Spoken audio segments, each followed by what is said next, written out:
Are you calling me old, huh? What are you talking about? You're the same age as me, Robert. I don't need to hear this from you.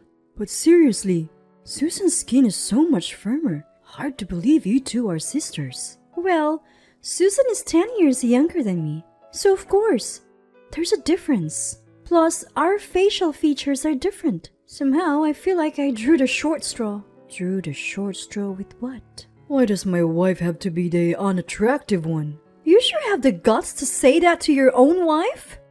Lately, Robert, my husband, has taken to hurling such insults at me every time he comes home from work. He always had a joking tone before, but it got worse after my younger sister Susan, who we hadn't seen in a while, came to visit the other day. I am Margaret, 30 years old.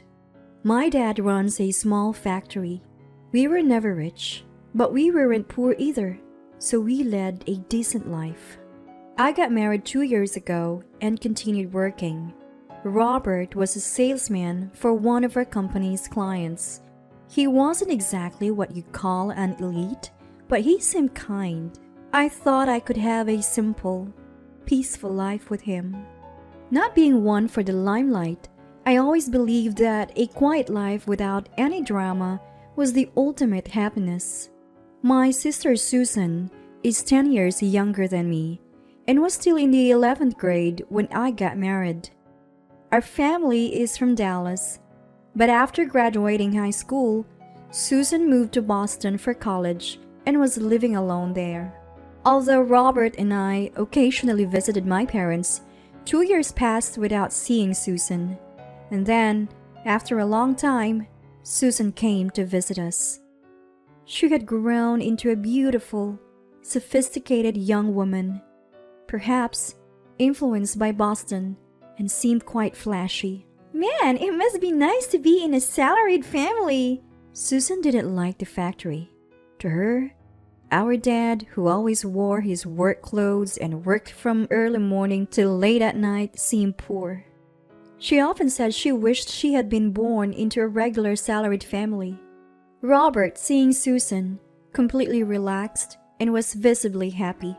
He never helped with housework, but he went out of his way to take care of Susan, and I couldn't help feeling a bit off about the difference in his attitude toward me. Susan, you become so beautiful, just like a model. Stop it, Robert. You're teasing me. No, really. You don't look like sisters at all. Well, I've always been told I don't look like Margaret since I was a kid. I guess so. They both agreed, getting carried away in the moment. After that day, Robert's verbal abuse towards me got worse. Every single thing was compared to Susan, which made me feel sick. Plus Susan, who never used to come by, started visiting frequently. Each time, Robert would welcome her warmly, piling chores on me to entertain her. They'd sit on the living room couch, sipping drinks and laughing away. Hey, Margaret, we're running low on drinks. I want something more stylish to drink. Go, buy something, will you? If you want something, go, get it yourself. I'm not your housekeeper. What are you talking about? Susan's a guest. It's our job to entertain her. So go, buy some drinks. And you? Just delighted to do so? It's pathetic. What did you say? Margaret is just jealous because she's ugly. How about it, Robert? Shall we go shopping together? Oh, should we? Susan, you're so kind. And with that, they left and didn't return for 2 or 3 hours. I wondered what they were up to, but I was too busy cleaning up their mess to think too deeply about it. Little did I know, it would lead to such an event. 3 months after Susan started coming over, I came home to find divorce papers with Robert's name on them on the table. We'd never even spoken about divorce before. When I checked the closet, all of Robert's clothes were gone. What's going on? I tried calling Robert, but he didn't answer. Then I got a call from Susan. Yoo-hoo, Margaret.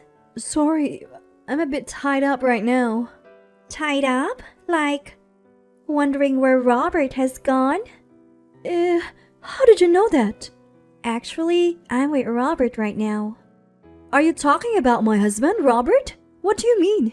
Well, we've eloped. Huh? For a moment, I didn't understand what she was saying. I really pondered what eloping meant. It was a word I should have known for the longest time. Yet I couldn't grasp it. Elope? What's that? Oh, come on. Elopement is elopement. Forbidden love. You know, Robert and I have run off together on a journey of love. Are you joking? Of course, I'm serious. My husband and sister eloped. It felt like something out of a cheap romance drama. Not something that would happen to me. My life was supposed to pass by ordinarily without much ado. And above all, that's what I had hoped for more than anyone else.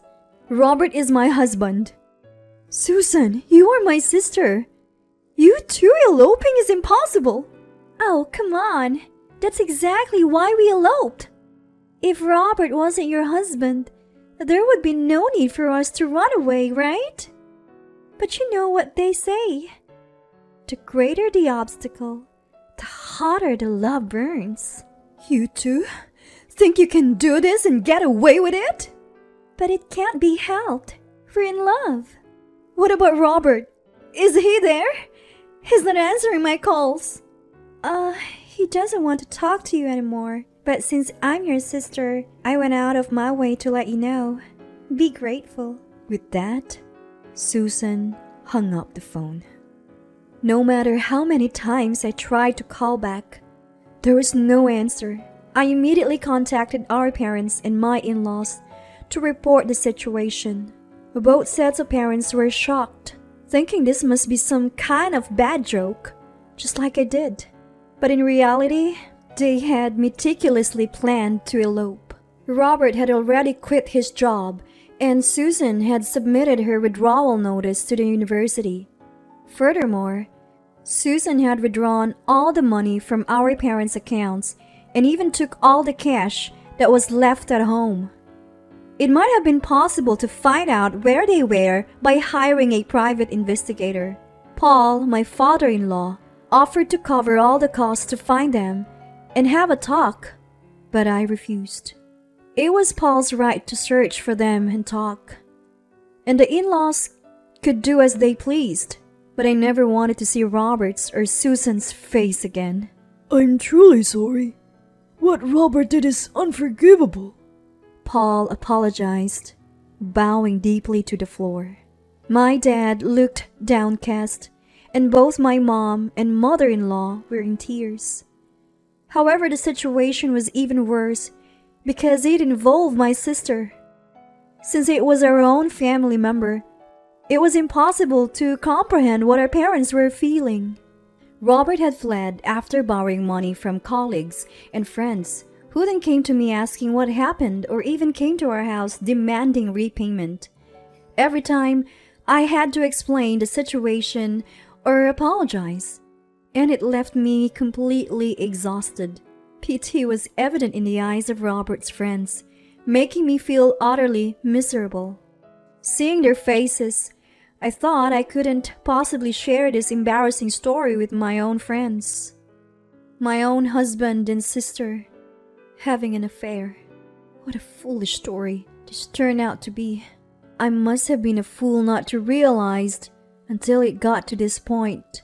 Looking back, there were many signs, yet I never doubted them. It never crossed my mind that people could betray you like this. Not your sister with your husband. Not your husband with your sister. Such tales might be common in the world, but you never expect them to happen to you. While I've told my close friends about the divorce, I still haven't been able to share the painful details. Did Robert have an affair? They'd ask. Well, something like that. I'd respond vaguely.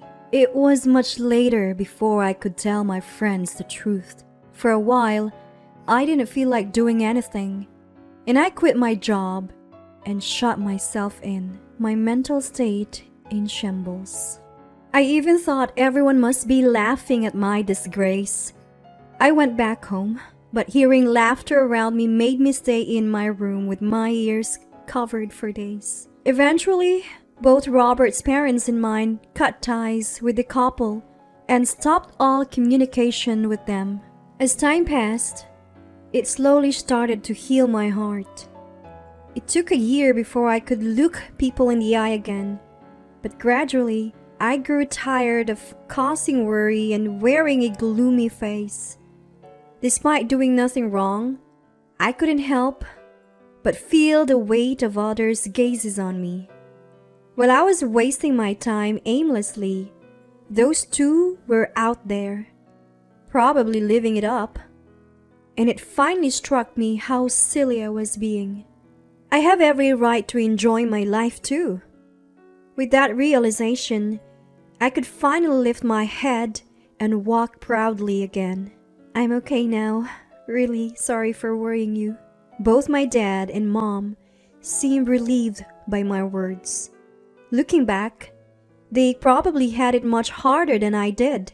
Yet, I worried them so much. After that, I started helping out at my dad's factory.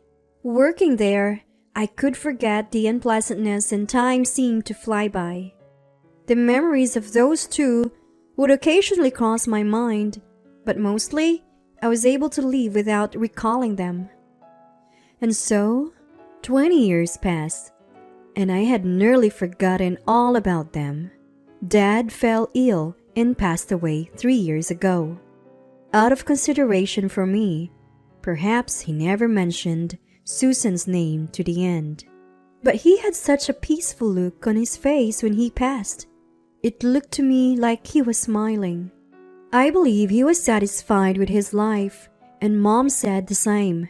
Margaret, I think Dad had a fulfilling life because of you, she said. I couldn't stop my tears at her words. It's been 3 years since Dad died, and I'm still running the factory, living fulfilling days. Out of the blue, Robert reached out to me, shattering the quiet. It had been so long. For a moment I didn't recognize who it was. It's me.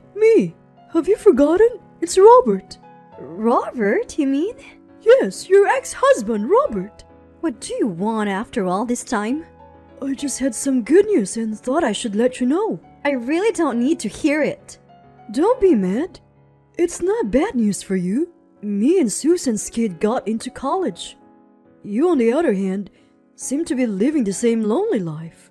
I wondered why he would contact me, and then I thought it must be something trivial. Did he expect me to feel regret or envy upon hearing his news? Perhaps Susan told him to reach out to me. I could almost see Susan's face gleeful at that thought. Why do you think my life is lonely? Come on, you're still single, right? Susan told me. She said you're the type to brood over things, that you'd never accept the reality of her taking your husband. You must have been holed up all this time. Typical Susan. She seemed to know me well. But people change over 20 years, and I'm no longer who I was back then. I am married with 2 kids. What? After 20 years of no contact, it's odd that he would assume I'm still single. Maybe he thought I was still carrying a torch for Robert. Now that would be a joke. Your partner must be some poor guy, right? Your dad was just a worker at a small factory. Dad passed away 3 years ago. Huh? I thought about informing Susan, but I didn't know where she was. Mom said there was no need to go out of our way to tell her, so we didn't contact her. So the old man's dead? Does that mean the factory closed down too? That's a shame. You don't know anything, do you? Don't you read the economic magazines? What are you talking about? My dad's factory specialized in making precision electronic parts, and there was an engineer who fell in love with the precision components my dad produced. This engineer frequently visited my dad and offered to support his company. Together, they achieved success in developing new parts. Their precision became widely recognized, and my dad's expertise started to garner both domestic and international acclaim. Before he knew it, The factory had become famous. It's often featured in economic magazines. I don't know, nor do I care to know what kind of life Robert and Susan are leading, but they seem to be out of the loop when it comes to current affairs. My dad's factory has expanded to a second one now, and it's making over $100 million a year. Really? Seriously? We all work hard for it, so we didn't have the time to reminisce about you guys. Your kid got into college? I couldn't care less. Did you think I had a family here to share such joys with? That's... Still the optimist, I see. Robert fell silent at my words. Perhaps he thought time would have forgiven everything. And to come to me with such news, I can't fathom he's in his right mind. I am relieved all over again that I divorced such a man. That's why I have my happiness now. So you just said your father's factory is making $100 million a year?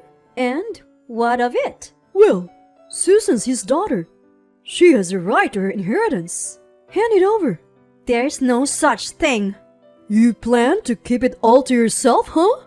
But I won't let you. We have something called forced heirship right here. Even if that were true, Susan's claim could be offset by the money she took with her. Besides, at the time of his death, my dad didn't have any assets. I said it was my dad's factory, but he was nothing more than an employee. What do you mean? The factory almost went under because of the money Susan took. No matter how much we struggled, the debt just grew, and when we were at our wits' end, the man who offered to help bought the factory from Dad. That's how we managed to settle the debts.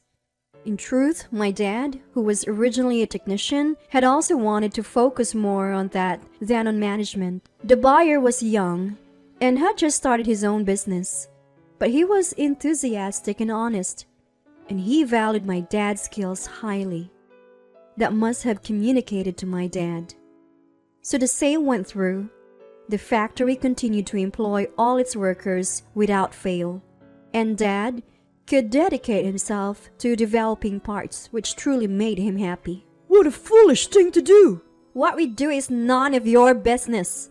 There's no need for you to comment on it. So in the end, the factory was just taken over. What are you doing there? Working as a part-time lady? Tough luck. The man who bought the factory is my current husband. Huh? Yes, I was drawn to the sincere personality of Timothy, the husband who had been coming to see Dad. My parents felt the same way, so when it came to me marrying Timothy, they both cried tears of joy. When we informed Robert's parents about our remarriage, they were genuinely happy for us. That was the last time. I haven't been in contact with them since. I stopped reaching out because I think it's painful for them to be reminded of what Robert did when they see me. Your husband? What about him? Did you deceive a man and steal a factory from your father? Really? You can only come up with such low-quality ideas. I don't even feel like talking about this anymore. Just wait. My son got into college. And not just any college, but a prestigious private university. He'll be your nephew. So what? Well, I mean, give us a celebration gift. The cost for college, all in all, is $30,000. Are you stupid? Why would you think I would pay that money? Because your husband is making a profit.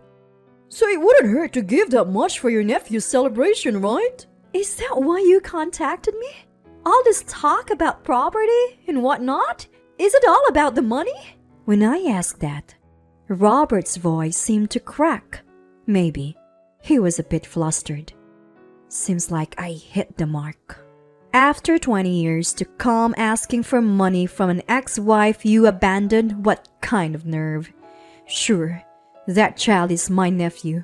But considering what happened, doesn't a 50-year-old man understand he's not in a position to demand anything?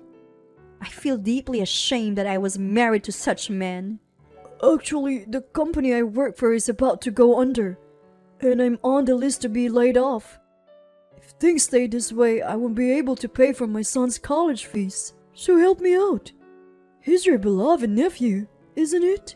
I don't know this child you're speaking of, nor do I have any obligation to celebrate. You've done enough to ensure that. Don't you understand? It was a long time ago. Can't you just let bygones be bygones? With that, Robert started crying over the phone, using tears to persuade me. My heart only grows colder. Does he think crying will get him forgiveness? I don't have the slightest belief that there will be a day when I can laugh and meet with them. Don't expect a day to come when I let this go ever. So you don't know about Dad and Mom? I tried contacting them, but I couldn't get through. And when I went to their house, it was on the market. They haven't, have they? I don't know, or rather, you haven't contacted them once in these 20 years? I didn't have any business with them. So now you're in trouble, and that's why you're contacting me? I have no other choice. Do you know where they are? If you know, tell me. They are my parents. Actually, both of them are now living in a paid nursing home, having sold their house for the money. I haven't seen them for a long time, but I recently received a postcard letting me know. I think we won't meet again.